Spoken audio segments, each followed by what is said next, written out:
Hi everybody, मेरा नाम है शिप्रा तिवारी। इस चैनल का नाम है नीट इन्फिनिटी। बैकग्राउंड देख के आप समझ गए हैं कि हम आज एक ऐसे मुद्दे के बारे में बात करने वाले हैं जो कि बच्चों के लिए बहुत ही ज़्यादा कौतूहल का विषय बना हुआ है।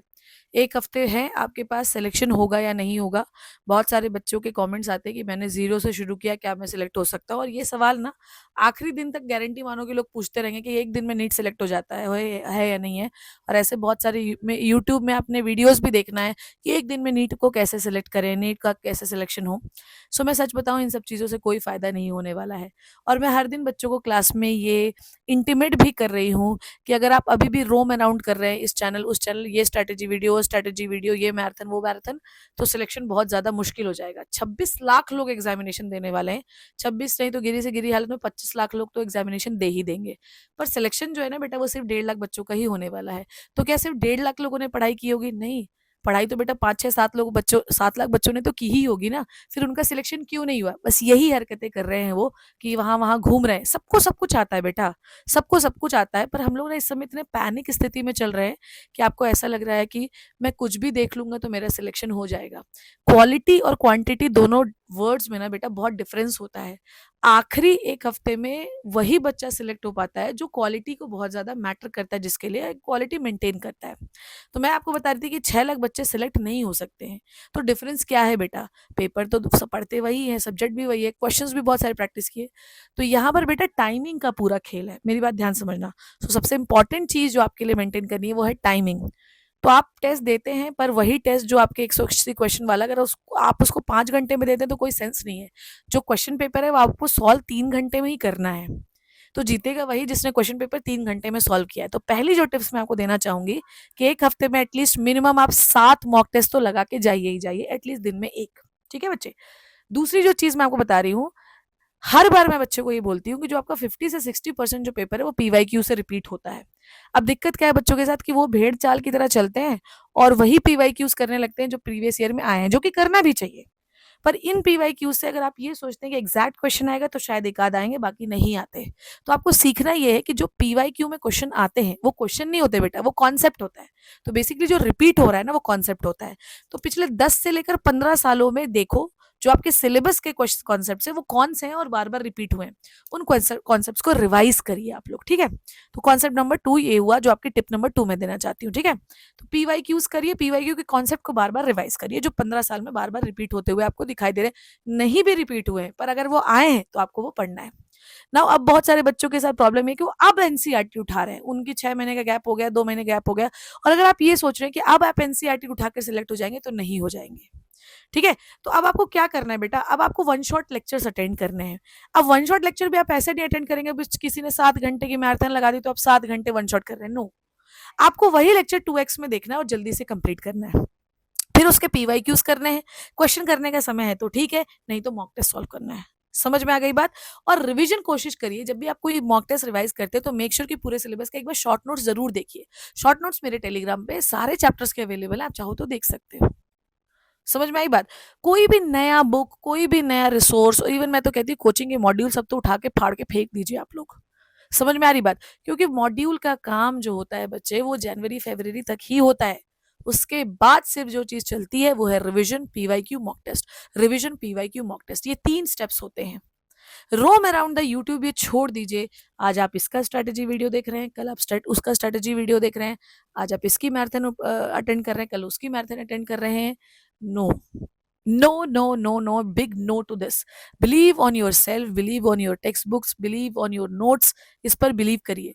आप किसी मैराथन को देखते हैं, अगर वो 8 से 10 घंटे की, तो आपने 10 घंटे बर्बाद कर दिए और गारंटी मानो कि इस 10 घंटे में आप 5 चैप्टर बहुत अच्छे से रिवाइज कर सकते थे।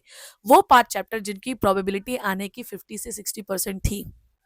जो मैराथन जो 7 घंटे में 10 घंटे में पूरी बायोलॉजी कंप्लीट हो रही है, वो उन बच्चों के लिए होती है जिनका सिलेबस ऑलरेडी कंप्लीट हुआ होता है, और बहुत अच्छी बात है। पर कोशिश करिए कि जिनसे आप मैराथन अटेंड कर रहे हैं उन्हीं से अटेंड करिए, बार बार स्विचिंग मत करिए। क्योंकि जैसे ही आप टीचर स्विच करते हैं वैसे ही आपका टेम्परामेंट बदल जाता है। और खासकर थ्योरी के लिए, क्वेश्चंस के लिए आप कुछ भी कर सकते हैं बेटा, पर थ्योरी के लिए ये आप बिल्कुल भी मत करिएगा।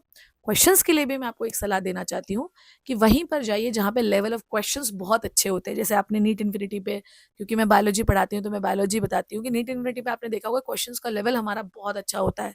और तुम गारंटी मानो कि जिस बच्चे ने भी स्टार्टिंग से मुझे फॉलो किया होगा, मैंने आपको कंपैरेटिव एनालिसिस करके 3 मई के बाद 4 मई को वीडियो डालूंगी कि देख लो मैंने ऐसे क्वेश्चंस कराए थे। तो थोड़ा सा विश्वास रखना सीखिए, बिलीव रखना सीखिए अपने टीचर्स के ऊपर। सोचो हम 300-300 400 क्वेश्चन से एक बार में मैं आपको सॉल्व कराती हूँ, बीच 2-3-4 क्वेश्चन में कॉन्ट्रडिक्शन भी हो जाता है, बच्चे वहीं पर मुझसे लड़ते हैं, वहीं पे सॉल्व करते हैं। This kind of discussion, this kind of environment I am maintaining in my class. So make sure कि आप अगले 1 हफ्ते तक आप चीज़ों को फॉलो करिए, आपका सिलेक्शन होने में आपको बहुत ज़्यादा हेल्प मिलेगी। कोई भी नया रिसोर्स नहीं फॉलो करना है, कोई भी नए नोट्स नहीं फॉलो करनी है, कोई भी बहुत ज़्यादा यूट्यूब में हॉपिंग नहीं करनी है या वहाँ नहीं घूमना है, बहुत ज़्यादा टाइम वेस्ट नहीं करना है। आप कोशिश करिए कि जो आप पढ़ रहे हैं उसमें रिवीजन उन सारी चीज़ों का करिए जो कि बहुत हाई वेटेज वाली हैं, क्योंकि मैं बता रही हूँ ना कि 60 से 70% जो सिलेबस है, जो क्वेश्चन पेपर है, इवन 70% जो आपका क्वेश्चन पेपर है वो 40% सिलेबस से आ जाता है। इस चैनल पे मैंने आपको कई बार वीडियो बना के दिया कि इन इन टॉपिक्स को रिवाइज करिए। मैंने PYQ पूरे 10 साल के कराए, उसमें मैंने आपको 200 क्वेश्चन फिल्टर करके दिए कि बेटा ये टॉपिक्स बहुत इंपॉर्टेंट, इनको कर लेना। इससे ज़्यादा फिल्ट्रेशन आपको कहाँ मिलेगा बताओ। तो अगर आप अपने माँ बाप की आंखों में गर्व देखना चाहते हैं, अगर आप सिलेक्ट होना चाहते हैं बच्चे, तो 1 हफ्ते में ना थोड़ा सा बी सिलेक्टिव यार। Don't behave like a commoner, ठीक है, behave like you are the very special person and आप डॉक्टर बनने वाले हो।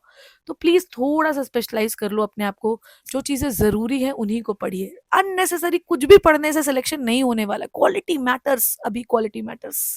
समझ में आई बात? जो चैप्टर हाई वेटेज है उनको रिवाइज करिए। बायोलॉजी में आप एनसीईआरटी को शॉर्ट नोट्स के थ्रू रिवाइज करिए, एग्जाम्पल टेबल्स इनको रिवाइज करिए, क्योंकि इनसे क्वेश्चन आता है। थ्योरी तो आपको वैसे भी बन जाएगी यार, जो नहीं बनता वो यही सारी चीजें तो होती हैं। फिजिक्स में फॉर्मूलाज को रिवाइज करिए, इनऑर्गेनिक में जो है एक्सेप्शंस को रिवाइज करिए, पीरियोडिक टेबल को रिवाइज करिए, रिएक्शन से ऑर्गेनिक में रिवाइज करिए, फिजिकल केमिस्ट्री में फॉर्मूला को बार बार रिविजन करिए, क्योंकि यही आपको जीत दिलाएंगे। ठीक है, जो अब शुरू करने का जो समय है ना वो अंत हो चुका है। अब जो शुरुआत करनी है वो रिवीजन की करनी है। Short tricks, tips and tricks, तुम मुझे बताओ, साल भर में कोई तुम टिप्स एंड ट्रिक्स अभी नहीं सीखे तो 7 दिन में हम क्या सीख जाएंगे यार। तो जो तुम्हारे पास है वो बेहतरीन है, तुम शानदार हो, तुम जबरदस्त हो, तुम्हारा सिलेक्शन होगा। जो तुम्हारे पास है उसको बार बार रिवाइज करो, बार बार रिवाइज करो, उसके PYQs करो, PYQ में जो कॉन्सेप्ट आए उनको रिवाइज करो, और तुम्हारा सिलेक्शन कैसे नहीं होगा यार, डेफिनेटली होगा। 7 दिन ना लग जाओ यार, 7 दिन बिल्कुल फोड़ डालो। घर वालों को लगे कि भाई हमारे लड़के ने साल भर मेहनत की नहीं की होगी, पर हम 7 दिन की मेहनत से बहुत खुश हैं। दूसरों के लिए नहीं, अपने आप के लिए करो। ठीक है, क्या पता उस दिन तुम्हारी किस्मत चमक जाए, हो सकता है कि 7 दिन में जो तुमने पढ़ा वही क्वेश्चन आ जाए। एक बार ट्राई तो करके देखो। और अगर तुम ट्राई करने वाले हो ना, तो कमेंट सेक्शन में लिखो I will try it and I will do it. I will try it, I will do it. और अगर तुम कमेंट करने की हिम्मत रखते हो तो तुम मेहनत करने की भी हिम्मत रखते होगे। और तैयार हो जाओ और लिखो I will do it. I hope जो मैं समझाने की कोशिश कर रही हूँ वो आप समझ गए हैं।